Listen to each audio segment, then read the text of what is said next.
Making hummus. There's a lot of variables for hummus. You can use different types of beans, different things to put in it. You can use vinegar, lemons, limes, anything sour. You can use tahini. There's raw, roasted. There's a lot of different variables. There's a couple things you have to do in advance. We'll be right back with you. Okay, here we're looking at our garbanzo beans soaking. They've been soaking for a few hours. They're certainly not ready yet, but every so often we'll just take one and take a bite of it. They're still crunchy in the center. We want them to be fully hydrated where they are edible raw.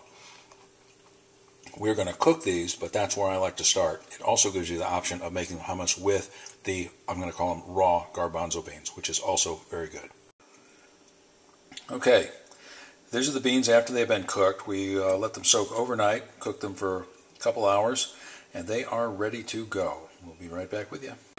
Got the ingredients for our hummus laid out. I'm not going to bore you with slicing onions and crushing garlic, squeezing limes, but I wanted to show you what goes into the hummus. We've got a couple of limes. Depending on how juicy they are, we may use 2 of them, we may use 3 of them. I've got half a good-sized sweet type onion. I don't like the white onion so much. A red onion's a little strong. A Vidalia or a yellow onion is what I prefer. A couple, 3, 4 good-sized cloves of garlic, some salt, our well-cooked garbanzo beans. We want to let those cool off substantially before we start to use them. And we have a 1-pound container of raw tahini. You can use roasted tahini. Try both, see what you like. I'm going to use about 1/3 of this. I won't use the whole pound. That would be a little over the top. Okay, we're ready to start putting this together. Generally what I do first is I'll put a couple of spoonfuls of the beans in. We have the onions. I generally don't go to too much trouble dicing those, and I just crush the garlic. Hopefully you can see that. Get a bead on that. We're going to put all of it in. And then we are going to give that a little bit of chunk in my ancient Cuisinart. We're going to start getting that mixed up.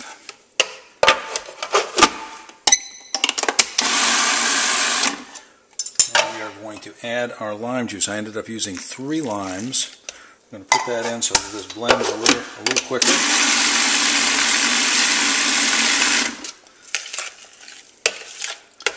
Your Cuisinart or your processor may work a little bit faster than this. Once we get those kind of schmooed up, we're going to put the rest of our beans in, or the rest that we want to put in.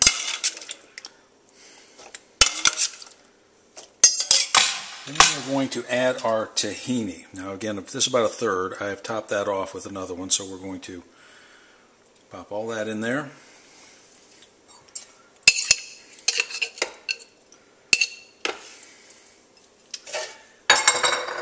And we're going to give that another little turn.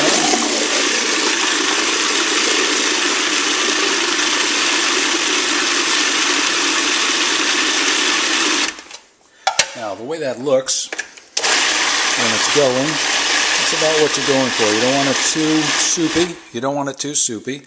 If you need more liquid, you can use the liquid from the beans.